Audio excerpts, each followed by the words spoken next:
Hi friends, நான் Malini. Welcome to cook with Malini. நம்ம இன்னைக்கு ரொம்பவே டேஸ்டி அண்ட் சாஃப்டான பனானா புட்டிங் ரெசிபி தாங்க பார்க்க போறோம். செம்ம ஈஸியா செஞ்சிடலாம். வீட்ல வாழைப்பழம் இருந்தா, ரொம்ப பழுத்து போன வாழைப்பழமா இருந்தாலும் இந்த மாதிரி புட்டிங் செஞ்சு பாருங்க. அவ்வளோ டேஸ்டா இருக்குங்க.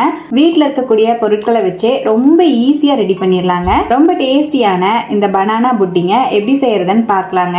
பனானா புட்டிங்க்கு ஃபர்ஸ்ட் கேரமல் ரெடி பண்ணிக்கலாம். அதுக்காக பேன்ல 1/4 கப் அளவு சர்க்கரை சேர்த்துக்கிறேங்க. சர்க்கரையை மீடியம் டு ஹை ஃப்ளேம்ல வச்சு கலந்து விட்டுக்கலாம். ரொம்ப நேரம் கலந்து விட வேண்டாம். நீங்க இப்படி கலந்து விட்டுட்டு அப்படியே விட்டுட்டீங்கன்னா கொஞ்ச நேரத்திலேயே சக்கரை நல்லா கரைஞ்சு கேரமலைஸ் ஆக ஆரம்பிச்சிடும். பாருங்க, சக்கரை நல்லா கரைய ஆரம்பிச்சிருச்சு. இப்ப அப்படியே ஓரங்கள்ல இருக்கிற சக்கரை எல்லாத்தையும் நல்லா கலந்து விட்டுக்கிறேன். ரொம்ப டார்க் ப்ரௌன் பண்ணிட்டீங்கன்னா கசப்படிச்சிடும்.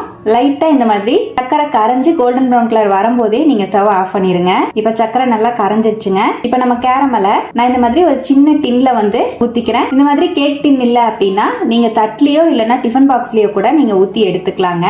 புட்டிங் இதுலதான் நம்ம ரெடி பண்ண போறோம். இப்ப கேரமலை நான் ஊத்திட்டேன்.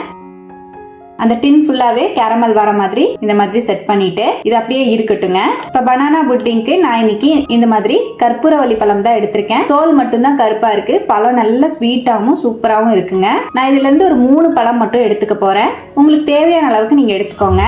நான் ஒரு மீடியம் சைஸ்ல இருக்கிற மாதிரி புட்டிங் ரெடி பண்ண போறேன். இப்ப நான் 3 பழத்தையும் இந்த மாதிரி கட் பண்ணி எடுத்திருக்கேங்க. இது அப்படியே மிக்ஸி ஜாருக்கு மாத்திக்கலாம். 1/4 கப் அளவு சர்க்கரை சேர்த்துக்கலாம். 1 கப் பால் சேர்த்துக்கலாங்க. நான் பாக்கெட் பால் தான் யூஸ் பண்ணிருக்கேன். காய்ச்சி ஆற வச்ச பால் ஆட் பண்ணிக்கலாம். 2 முட்டை சேர்த்துக்கலாங்க. இப்ப 2 முட்டையை இந்த மாதிரி உடைச்சு சேர்த்துட்டேன். இதோடவே 1 டீஸ்பூன் வெனிலா எசன்ஸ் சேர்த்துக்கலாம்.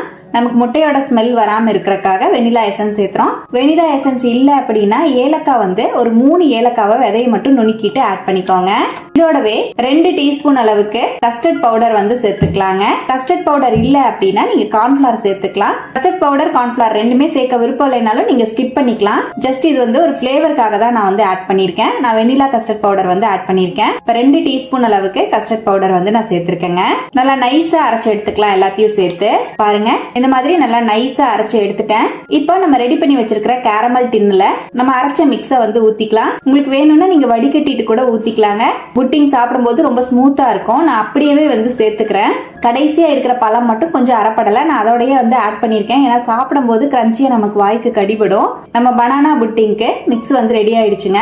இது அப்படியே நம்ம ஸ்டீம் பண்ணி எடுக்கணும். அதுக்காக பாத்திரத்துல தண்ணி சூடுபடுத்திருக்கேன். மேல சின்னதா ஒரு ஸ்டாண்ட் வச்சிருக்கேங்க. இப்ப இந்த ஸ்டாண்ட் மேல நம்ம ரெடி பண்ணி வச்சிருக்கிற புட்டிங் அப்படியே உள்ள வச்சுக்கலாம். மூடி வச்சிடலாம். மீடியம் ஃப்ளேம்லயே ஒரு 15ல இருந்து 20 நிமிஷம் வெந்து வரட்டும். நல்லா ஸ்டீம் ஆயிடுச்சு. ஒரு 15 நிமிஷம் அப்படியே மூடி வச்சிருந்தேங்க. இப்போ ஓபன் பண்ணி பாத்துக்கலாம். ஒரு ஸ்டிக் வச்சு அப்படியே குத்தி பாத்தீங்கன்னா நமக்கு அப்படியே ஒட்டாம வரணும். பாருங்க, புட்டிங் நல்லா ஒட்டாம வருது. நல்ல சாஃப்டாவும் இருக்கு.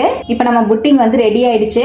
இப்போ ஸ்டவ்ல இருந்து இறக்கிட்டு ரூம் டெம்பரேச்சர் வர அளவுக்கு கூல் பண்ணிட்டு அதுக்கப்புறமா ஃப்ரீசர்ல ஒரு 2 மணி நேரம் வச்சு எடுத்துக்கலாங்க. நல்லா சில்லுன்னு சாப்பிட்டா புட்டிங் சூப்பரா இருக்கும். பாருங்க, நான் நல்லா ரூம் டெம்பரேச்சர் ஆறுனதுக்கு அப்புறமா ஃப்ரிட்ஜ்ல வச்சு எடுத்துட்டேன். ஃப்ரீசர்ல வச்சிருந்தேன். ஒரு 1 மணி நேரம் நான் ஃப்ரீசர்ல வச்சிருந்தேன். நீங்க ஃப்ரிட்ஜ்ல வைக்கிற மாதிரி இருந்தா ஒரு 2 மணி நேரம் வச்சுக்கோங்க. இப்போ நமக்கு புட்டிங் நல்லா செட் ஆயிருக்கு. சைடெல்லாம் அப்படியே மெதுவா எடுத்து விட்டுக்கலாம். நான் இந்த மாதிரி ஒரு நைஃப் வச்சு சைடெல்லாம் எடுத்துட்டேன். அப்படியே பிளேட்டுக்கு டிரான்ஸ்ஃபர் பண்ணிக்கலாங்க. அவ்வளவுதான், நம்மளோட டேஸ்டியான பனானா கேரமல் புட்டிங் சூப்பரா ரெடிங்க.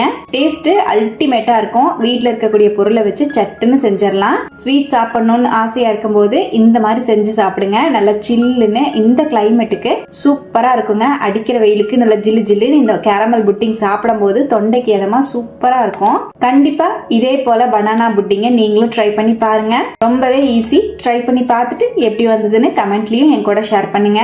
நம்ம சேனலுக்கு இப்பதான் ஃபர்ஸ்ட் டைமா வந்திருக்கீங்கன்னா சப்ஸ்கிரைப் பண்ணிக்கோங்க. பக்கத்துல இருக்கிற பெல் ஐகானையும் பிரஸ் பண்ணுங்க. லைக் பண்ணுங்க. ஃப்ரெண்ட்ஸ் அண்ட் ஃபேமிலியோட ஷேர் பண்ண மறக்காதீங்க ஃப்ரெண்ட்ஸ். தேங்க்யூ.